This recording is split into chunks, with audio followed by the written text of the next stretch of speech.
Hello kids. और अब हम पढ़ेंगे 11th क्लास का ही हम लोगों ने टॉपिक स्टार्ट कर रखा था जिसके अंदर हम लोग लिविंग के कैरेक्टरिस्टिक्स के बारे में बात कर रहे थे। अभी तक हम लोगों ने लिविंग के नॉन डिफाइनिंग फीचर्स थे वो स्टडी कर लिए हैं। जैसे कि नॉन डिफाइनिंग फीचर में हमने ग्रोथ रखा था और रिप्रोडक्शन रखा था। ये दोनों बहुत इंपॉर्टेंट कैरेक्टरिस्टिक्स तो है लिविंग की, लेकिन नॉन डिफाइनिंग प्रॉपर्टी है इसलिए क्योंकि इनके हमें क्या मिल रहे हैं, एक्सेप्शंस मिल रहे हैं। ठीक है, तो रिप्रोडक्शन के भी एक्सेप्शंस है, म्यूल था, वर्कर हनी बी थी। ठीक है, और इस तरीके से जितने भी एनिमल्स होते हैं वो सारे के सारे रिप्रोडक्शन करें, इट्स नॉट कंपलसरी। लेकिन रिप्रोडक्शन की जो फिनोमिना थी वो बहुत इंपॉर्टेंट फिनोमिना थी किसी भी स्पीसीज की अर्थ पे आइडेंटिटी बनाए रखने के लिए। ठीक है, तो हम लोग क्या पढ़ रहे हैं, 11th का जो हमारा चैप्टर है द लिविंग वर्ड्स। ठीक है, और आज हम क्या करेंगे, लिविंग्स के वो फीचर डिस्कशन करेंगे जो कि उनकी डिफाइनिंग प्रॉपर्टी है। यानी कि हम आज पढ़ रहे हैं डिफाइनिंग फीचर्स। ठीक है, तो डिफाइनिंग फीचर्स के अंदर अगर हम बात करें तो हमारे पास कौन कौन से डिफाइनिंग फीचर है लिविंग के, तो हमारे पास जो पहला डिफाइनिंग फीचर रहता है वो रहता है, यानी कि फर्स्ट डिफाइनिंग फीचर है वो है मेटाबॉलिज्म। ठीक है, जो फर्स्ट डिफाइनिंग फीचर है, क्या है ये मेटाबॉलिज्म, अगर इसके बारे में हम आपको बताएं तो देखो जितने भी लिविंग ऑर्गेनिज्म हैं, ठीक है, उन सब की बॉडी, चाहे वो एक सेल की बात चल रही हो चाहे वो मल्टी सेलुलर ऑर्गेनिज्म की बात चल रही हो, जितने भी ऑर्गेनिज्म हैं वो सारे के सारे केमिकल से बनी होती है उनकी बॉडी। ठीक है, चाहे वो एक सेल है चाहे वो मल्टी सेलर है। तो सीधी सी बात है कि जितने भी ऑर्गेनिजम्स हैं, तो मैं यहाँ लिख देती हूँ कि all organisms are made of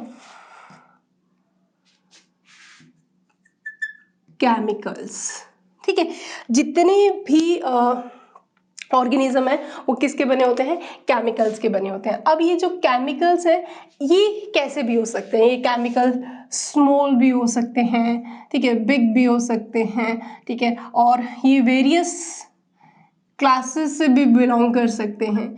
ठीक है, इनके जो ये वेरियस फंक्शन भी परफॉर्म कर सकते हैं। ठीक है, तो इस तरीके से हमारे पास हमारी बॉडी के अंदर वैरायटी ऑफ केमिकल्स प्रेजेंट होते हैं। ठीक है, जितने भी ऑर्गेनिज्म है उनके वो किससे बने हुए हैं, केमिकल से बने होते हैं। अब इन केमिकल्स के अंदर क्या होती रहती है, बहुत सारी थाउजेंड ऑफ रिएक्शंस चलती रहती है इन केमिकल्स के अंदर। यानी कि these chemicals perform thousands of reactions।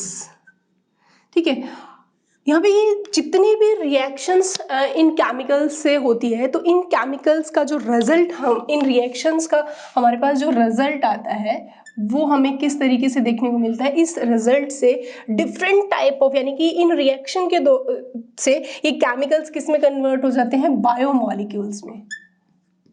ठीक है, क्या बन गए, बायोमॉलिक्यूल्स। अगर बायोमॉलिक्यूल्स का एग्जांपल लें तो प्रोटीन हो गया, कार्बोहाइड्रेट हो गया, लिपिड हो गए, तो इस तरीके से ये क्या बन रहे हैं, बायोमॉलिक्यूल्स बन रहे हैं। ठीक है, और ये जो बायोमॉलिक्यूल्स होते हैं ये किसी भी लिविंग की बॉडी को उसके अंदर लाइफ को बनाए रखने के लिए बहुत जरूरी होते हैं ये बायोमॉलिक्यूल्स। क्लियर हो गया, सीधी सी बात है कि जितने भी अर्थ पे लिविंग्स है या लिविंग ऑर्गेनिज्म है उनकी बॉडी किसकी बनी होती है, केमिकल्स की बनी रहती है, और इन केमिकल्स के अंदर थाउजेंड्स ऑफ रिएक्शंस चलती रहती है, और उन रिएक्शन का जो रिजल्ट आता है वो क्या बनाते हैं, बायोमॉलिक्यूल्स बनाते हैं।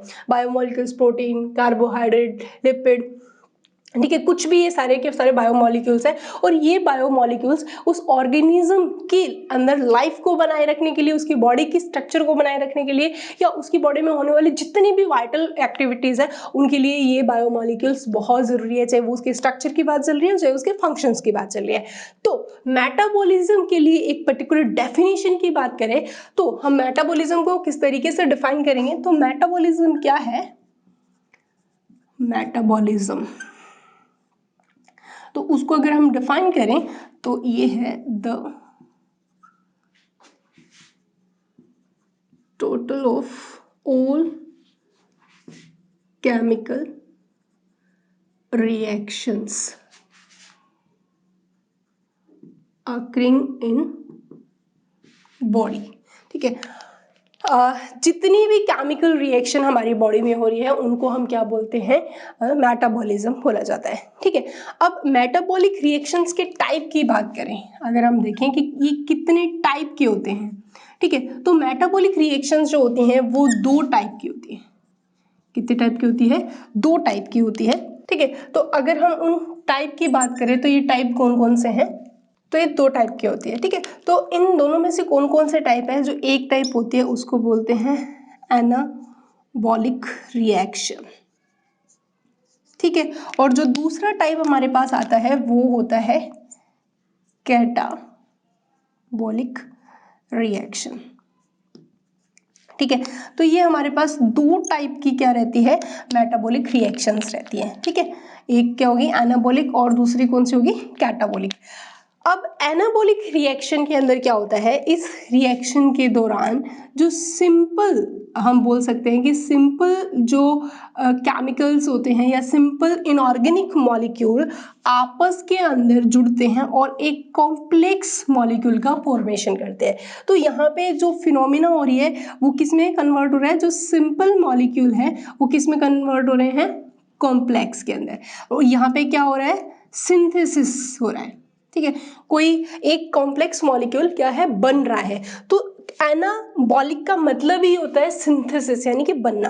ठीक है, और जबकि कैटाबॉलिक रिएक्शन में हमें क्या देखने को मिलता है, इस रिएक्शन के अंदर जो कॉम्प्लेक्स ऑर्गेनिज्म, जो कॉम्प्लेक्स मॉलिक्यूल है, ठीक है, ये कॉम्प्लेक्स मॉलिक्यूल ब्रेक होता है, break down in simple molecules.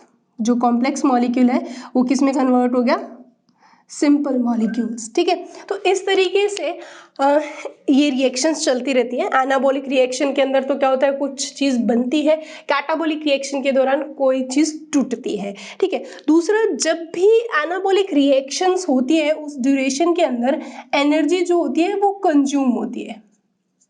ठीक है, जबकि कैटाबॉलिक रिएक्शन जब भी होगी उस ड्यूरेशन के अंदर एनर्जी क्या होती है, रिलीज होती है।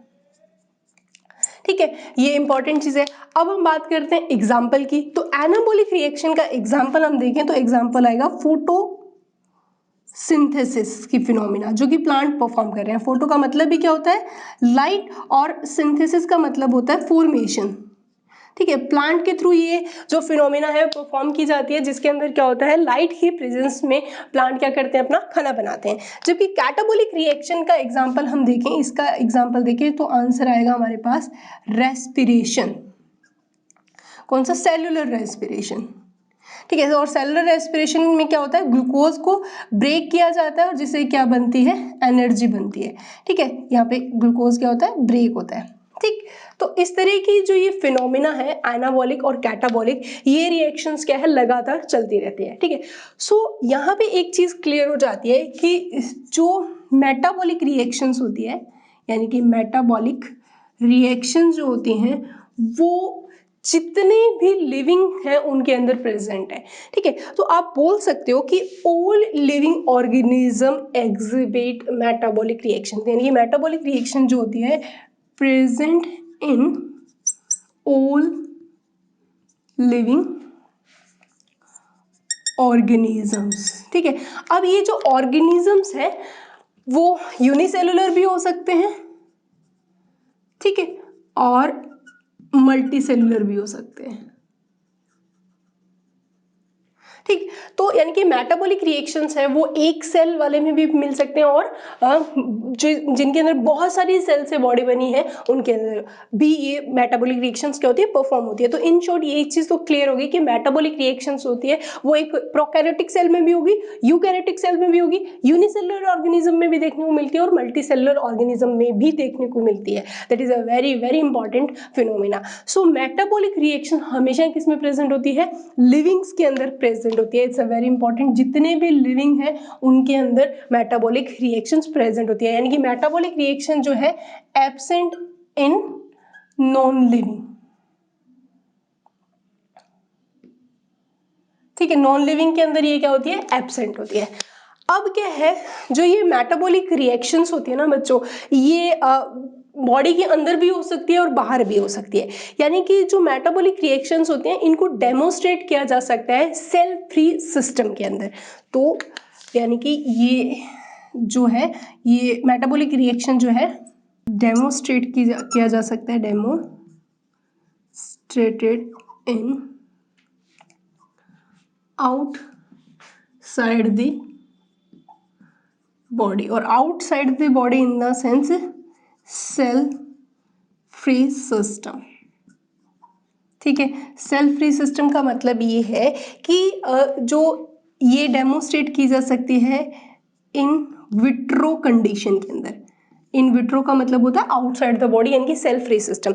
इसका मतलब क्या हुआ कि इन विट्रो मतलब आउटसाइड द बॉडी यानी कि एक टेस्ट ट्यूब के अंदर। मान लीजिए ये एक टेस्ट ट्यूब है, ठीक है, ये क्या है, टेस्ट ट्यूब, ठीक है, और इस टेस्ट ट्यूब के अंदर यहाँ पे बहुत सारे क्या प्रेजेंट है, केमिकल्स प्रेजेंट है, और इन केमिकल्स के बीच में अगर ये रिएक्शंस हो रही हैं, कौन सी, ये मेटाबॉलिक रिएक्शंस अगर परफॉर्म हो रही है तो इसका मतलब ये कहाँ हो रही है, इन विट्रो। इन विट्रो का मतलब होता है आउटसाइड द बॉडी, या आप बोल सकते हो सेल फ्री सिस्टम में। तो ऐसी कंडीशन में कंफ्यूजन हो जाएगा कि इस टेस्ट ट्यूब के अंदर क्या हो रही है, मेटाबॉलिक रिएक्शंस हो रही हैं। अभी मैंने बोला कि जो मेटाबॉलिक रिएक्शंस हमेशा किस में होती है, लिविंग में होती है, तो इसका मतलब ये टेस्ट ट्यूब यहाँ पे क्या होगी, लिविंग होगी। ये आपके एनसीईआरटी का एक क्वेश्चन है जिसको आपको बहुत अच्छे से क्लियर करना है। तो टेस्ट ट्यूब जो है यहाँ पे, ये पूरा का पूरा जो मीडियम है वो क्या है, ये पूरा का पूरा जो मीडियम रहता है एक लिविंग थिंग नहीं है, not a living thing, not living things, ये एक नॉन लिविंग थिंग है, ठीक है। लेकिन इसके अंदर जो रिएक्शंस हो रही हैं वो रिएक्शन कौन सी है, वो लिविंग रिएक्शंस है। That's a very important point कि जो ये पूरा का पूरा जो मीडियम है वो क्या है, एक नॉन लिविंग थिंग है, ठीक है, यानी कि it is a not a living thing. ठीक, ये जो टेस्ट ट्यूब के अंदर जो भी ये रिएक्शंस हो रही है ये एक नॉन लिविंग थिंग है, हम बोल सकते हैं नॉट अ लिविंग थिंग, ठीक। लेकिन इसके अंदर जितनी भी रिएक्शंस हो रही हैं वो रिएक्शंस कौन सी है, लिविंग रिएक्शन है। यानी कि टेस्ट ट्यूब के अंदर जो ये रिएक्शन का होना ये एक लिविंग प्रोसेसर नहीं है, लेकिन इनके अंदर जो मेटाबॉलिक रिएक्शंस हो रही हैं वो कैसी है, लिविंग रिएक्शंस होती है। तो यहाँ पे ये पूरा का पूरा जो फिनोमिना हो रहा है वो एक नॉन लिविंग फिनोमिना है, लेकिन उस नॉन लिविंग फिनोमिना में एक लिविंग रिएक्शंस पॉसिबल है। तो इन शॉर्ट यहाँ पे जो मेटाबॉलिक रिएक्शंस होंगी वो हमेशा किस में प्रेजेंट होंगी, लिविंग्स में प्रेजेंट होंगी। नॉन लिविंग के अंदर मेटाबॉलिक रिएक्शन कभी भी नहीं होती, इसीलिए मेटाबॉलिज्म जो है वो लिविंग का क्या है, डिफाइनिंग फीचर है, फर्स्ट डिफाइनिंग फीचर, ऐसा डिफाइनिंग फीचर जिसका कोई भी एक्सेप्शन नहीं है। तो मेटाबॉलिज्म सिर्फ और सिर्फ किस में प्रेजेंट होती है, लिविंग्स के अंदर प्रेजेंट होती है। टेस्ट ट्यूब वाला बहुत इंपॉर्टेंट एग्जांपल है जो आपको याद करना होगा कि टेस्ट ट्यूब के अंदर अगर रिएक्शंस हो रही है तो वो पूरा का पूरा जो थिंग बन रहा है वो नॉन लिविंग थिंग है, लेकिन उसके अंदर होने वाले रिएक्शंस क्या है, लिविंग रिएक्शन है। क्लियर हो गया। तो ये है हमारा कंप्लीट फिनोमिना किसका, मेटाबॉलिज्म का। इसके अलावा दो और हमारे डिफाइनिंग फीचर्स रहते हैं जैसे कि सेलुलर ऑर्गेनाइजेशन और एक है कॉन्शियसनेस। तो इन दोनों के बारे में हम नेक्स्ट क्लास में डिस्कशन करेंगे। Thank you.